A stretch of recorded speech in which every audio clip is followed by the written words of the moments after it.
Dear friends, welcome to this week's virtual Drasha. We have the incredible privilege this week, Baruch Shem, to be Parshas Vayera, and I have the privilege to be recording this from Eretz Yisrael. I'm actually getting on a flight in just a little bit. I was here for a couple of days with an incredible trip organized by the OU, group of Rabbanim and lay leaders here, Baruch Hashem, to be able to visit some of the families, bereaved families who have lost loved ones in this latest war. Bikur Cholim, visiting people who have been injured, and Baruch Hashem, the opportunity to connect with our holy soldiers in their army bases and different events. It's been an overwhelming couple of days, of which I'm still processing now, but I just wanted to share with you a short thought. The pasuk says when the Malachim are saving Lot and his family. Remember again, the city of Sodom and Amor are going to be destroyed, but Lot and his family are going to be spared. And the Malachim give Lot and his family one simple instruction: Al tabik mecharv, don't look back. Don't look back. You're being saved. You're going to have a new life. Look forward. Look forward. But of course, we know the Torah tells us that Lot's wife didn't comply. She looks back and she becomes a pillar of salt. And the question, of course, becomes why a pillar of salt? And the Sfarim, the Hasidic literature, explains that salt is a preservative. That's right, when you salt something heavily, on one hand, it's great because it preserves it. But the problem with something that's preserved is it's unable to evolve. It's unable to grow. It's unable to become something different. It just remains as it is without the ability to transcend and to become something different. And Lot's wife simply was unable to go ahead and look forward. She was just simply mired in the past. All she knew was the life that she had and couldn't imagine the life that she could have. And so she becomes a pillar of salt. It's almost not as much a punishment as if it is just more like a de facto reality. A person who's unable to move past their past, a person who is unable to transcend, a person who is unable to grow, simply can't become anything additional, can't embrace a new future. She was unable to let go of the past and therefore was unable to build the future. She became preserved in her present, a pillar of salt.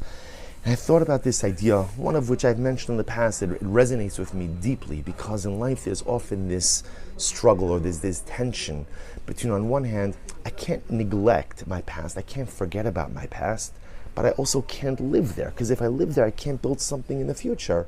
But if I don't think about it, if I don't think about the past, then I can't use it to grow in my future. So there's this very tenuous balance between reflecting on the past, but not living there, but being able to understand and learn from it in order to build a more beautiful future. But I think that there's another piece. Lot and his wife had just experienced a tremendous trauma, a tragedy. Their life as they knew it was simply, quite literally, turned upside down. Two of their married daughters, who did not heed the words of the Malachim, stayed with their families in Sodom and did not leave, which means that when Iris, Lot's wife, was looking back at Sodom, she was also thinking about her two married daughters who were there, who were dying with the rest of the residents of the city. It was a loss of life, a loss of community, a loss of family, a traumatic and overwhelming moment for Lot and his wife, for Lot and his escaping family. And I think the Torah is trying to teach us an incredible lesson. That when we encounter tragedy and when we encounter loss, it has to be a catalyst for future growth. When something traumatic happens, like something tragic happens, life, it's not enough to feel pain. And it's not enough to feel your heart torn into a million different pieces. You have to be future focused as well. You have to be growth focused as well. What am I going to do with this? How am I going to grow from this? How is this traumatic and tragic episode in life going to make me someone and something better? And that's the Malachim were trying to tell Lot: don't look back. Don't look back. You got to take the trauma and the tragedy, and you now need to harness that energy and build something beautiful going forward. But the wife of Lot, unfortunately, Iris, was unable to do this, and as such, she simply becomes preserved in her present. She becomes that pillar of salt, unable to move forward. And dear friends, what an incredible and important lesson for us as well. As I mentioned before, I still have to process everything that I was zocheh to experience over the last couple of days, and I hope to share it more in the coming week. But for now, I think this idea, Klal Yisrael has suffered an overwhelming tragedy, the loss of over 1,400 beautiful neshamas, so many injured, and our over 220 brothers, sisters, men, women, and children still being held captive in Gaza. It's an overwhelming tragedy. It's an overwhelming loss, and you feel it, that Klal Yisrael, that Eretz Yisrael, that Medinas Yisrael, it's wounded. It's wounded. There's a pain. There's a palpable pain. But at the same time, with all of the pain, we have to be future focused. You feel it here also. People are looking forward. What are we going to do? How are we going to rebuild? What is this new world going to look like in the aftermath of this destruction, in the aftermath of this tragedy, in the aftermath? We can't even talk. It's not aftermath yet because the wounds are still open. But there is a future focus as well. And Chevra, that's what we have to take into account as well. We all suffer our own tragedies. Many of us are reeling. We feel this tragedy of Eretz Yisrael in our hearts, and we carry it with us every single day. And on a personal level, we all suffer our setbacks, our tragedies, our traumas. But it's important not to lose ourselves in it. It's important not only to look back. Tragedy and trauma has to be a platform, has to ultimately be a catalyst for future growth. What do I want to do? Who do I want to be? How do I want to evolve as a result of everything that I've experienced?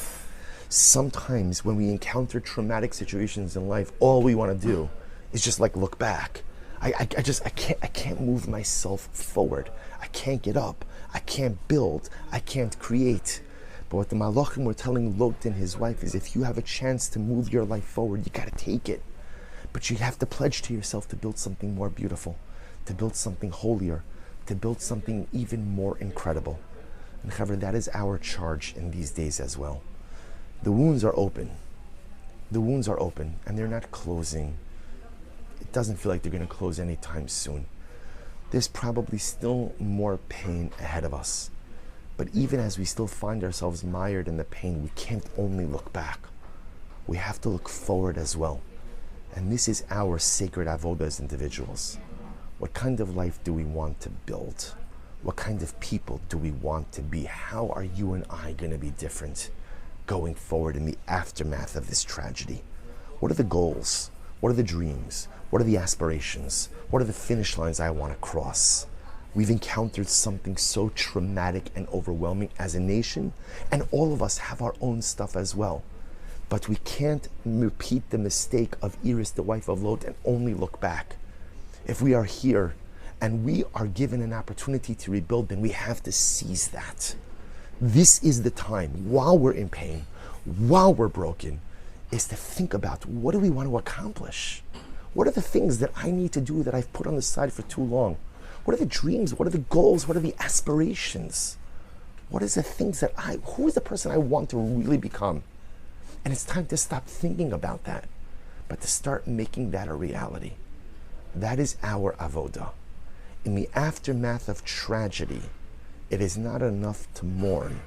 In the aftermath of tragedy, we have a sacred obligation, a sacred task, a sacred mission of building our land, of building our nation, but also of building ourselves.